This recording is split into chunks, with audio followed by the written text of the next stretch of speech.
going, my fellow Homo sapiens? It's your boy Uzumaki Hadou, and this is a Berserker manga review, Berserker manga chapter 347, Puck's Want to Be King, and we learn a little bit about the passage of dreams. Not just that, Berserker goes back on another hiatus.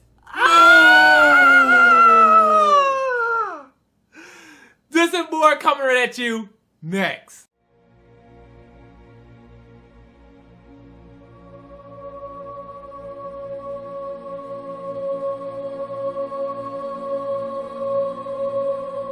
Wow, so this chapter opens up with a very beautiful panel, and it shows the Flower Storm King. She is standing there in front of everyone, and this so beautiful, just incredible. I mean, when I first started this chapter, I was like, wow, she is just gorgeous. So before we get down to really business, the Flower Storm King says, hey, you know what? I need to deal with something before we start dealing with this at hand. And she goes after Puck, and she starts talking to Puck, saying, hey, you know, you've been on the outside for too long. You know, you've been dealing with these humans for too long. Why was you trying to take over the Elf Kingdom? So she asks Puck, what do you want? And Puck says, hey, he wants to be king. The king of the deadbeats. And I love Puck, man, because he's not my favorite character, but he is one of my favorite characters. I just love him so much because you have this dark series, and you definitely need someone who's laid back and really, really funny. So the Flower Storm King says, hey, you already do that. You sit around, you eat whatever you can eat, and you sleep all day. You know, for you to be king, you have responsibilities. So like the Flower Storm King, she's out there, she's helping people, she's sweeping around, she's cleaning up, she's doing all these things. Even though she is king, she's always working with the subjects and the other elves and everyone else in this community. So I thought that was really, really awesome. So that was a really, really small part of this chapter. Now it's time to get into the really, really deep, good stuff in the chapter. So finally she turns around to Guts, and Guts asks the question, can you fix Casca? Can you help Casca? You know, can we finally get to this part where we finally found you, but now can you finally do what I'm asking?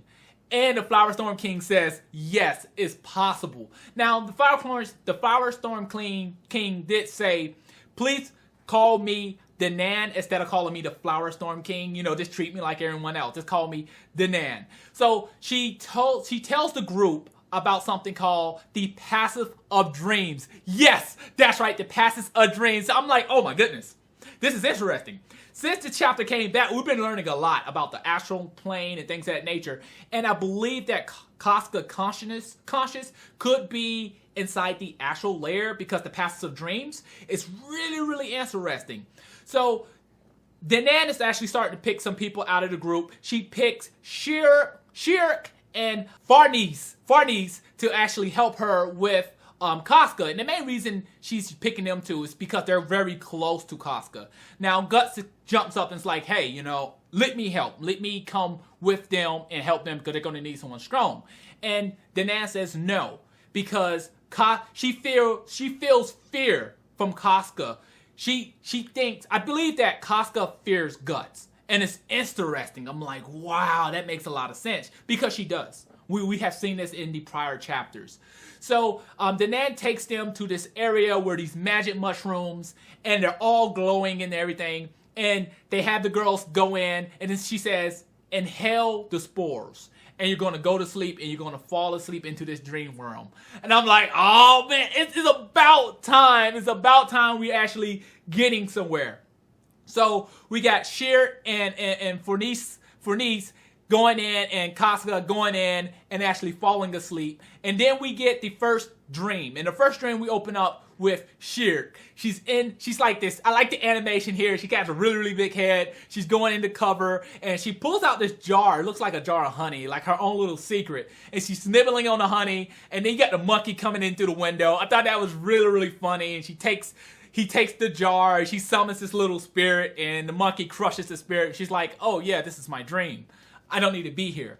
So she goes through this door, and she goes to Fornice's dream. You see Fornice, and she's there washing everyone's clothes, and you can hear them, like, the clothes talking to her. And it's like everyone who's in the group. So you have Guts, you have everybody closed there, and they're all talking to her like, wow, this is incredible. You're a godsend. You know, you're on a whole nother level in washing these clothes. And I thought it was really, really awesome how the clothes were kind of complimenting her and things of that nature. Then you have Guts' black armor. She starts washing it, and it starts to shake a little bit and tremble, and you can see his teeth hanging out, and it starts to crack the stone. I thought it was really, really interesting. So we had Shirk coming in and said, hey, you don't need to be here. We need to finish the mission. She gets, she picks up Fornice, and then they go to Casca. Now, I will say this much. When we enter into Casca's dream, it's really fuzzy, and I don't like the art style of this dream at the moment. However, I know it's going to change. So you have Casca kind of running around, and it goes, we don't need to be here. We need to go deeper. And then that is basically the manga. Now let's kind of talk about a few things, because there's a lot of stuff I really kind of want to cover here. So now I believe we're moving into a new arc. We're finally going to move into the Casca arc. The arc where we're going to go inside Casca Dream, and there's going to be a lot of stuff. Now I will say this much. Since Berserker has came back for these last few months, I really will say this, that these last few chapters have been very lighthearted. I mean, a lot of horrible stuff have not happened. I mean, the biggest horrible stuff we've seen is where we was at Griffith area, where we had those other demons that was trying to kill a few people. But besides that, we really haven't got any really hardcore, dark, just ripping people to shreds and people getting raped and just getting gut. It's been really kind of lighthearted. Ever since we seen Guts and them get to the Elf Island, it's been really happy and just bubbly and everything. Now, since we're getting into Casca's dream, I feel like a lot of stuff is going to happen. It's going to get back to that really dark and gritty type of Berserker we know. And I'm going to be honest, I feel like Shirk and Fornice is not ready. I'm gonna be honest with you. I don't feel like they're ready for this dream, because it's going to get dark. It's going to be horrible. Wherever Casca conscious is, I feel like it's going to be incredibly brutal. Now, I do feel like, because we're dealing with God Hand here, for crying out loud. Once we go into her dream, and they go into her dream, I really don't feel like they're going to be prepared. I feel like either there's going to be a demon inside of there's going to be something dark. I don't feel like both of them are going to make it out. And I'm be honest, maybe Fornice is, to me personally, Fornice is the weakest one out of the little group. I don't think she's going to make it out, just to be honest here. Now, I do feel like whatever's in there is going to fuck them up. I don't think this is just going to be a dream. I really feel like something is going to be truly there. And not just that, we don't know what capabilities, all the capabilities of God Hand. It's a possibility that they can enter this dream in this astral world and attack them. Now, to kind of predict what's going to happen in the future, I do feel like the Flower Storm King, the Nan, is probably going to have to go in there and save these girls, and she probably is not going to make it out. Like, somebody's going to die. I just don't think that they're going to go in this dream, and they're going to walk around, and then they're going to say, hey, we see Casca, she's going to be sitting there crying, and they're going to bring her out. Now, I know I've been talking to a lot of people about this chapter, and a lot of people said, hey, what if Casca doesn't want to be brought back? You know, what if Casca don't want to remember? What if she commits suicide afterwards? And I'm going to be honest with you, I just don't see that. I don't see that. Now, I just see Casca is a main player. Now, I will say this much. She hasn't been a main player, a main character in the series since the Eclipse arc, but she has always been there. You know what I'm saying? Like, Guts, after the Eclipse arc, when Guts said, hey, you know what? I really want to help Casca. I need to get her memory back. I need to fix her. He's been working very, very hard. I just don't see Casca coming back and committing suicide or something of that nature.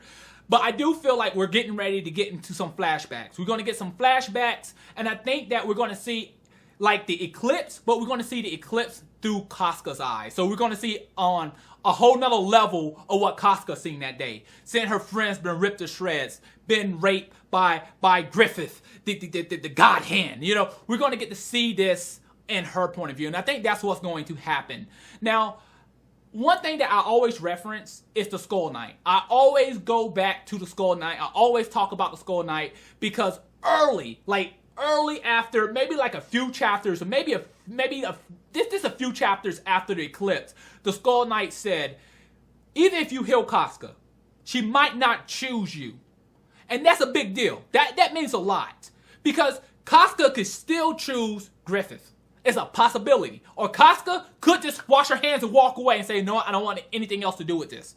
Because when you look at things, you know, I'm not trying to blame Guts, but when you really look at it, none of this would probably happen if Guts never left in the first place.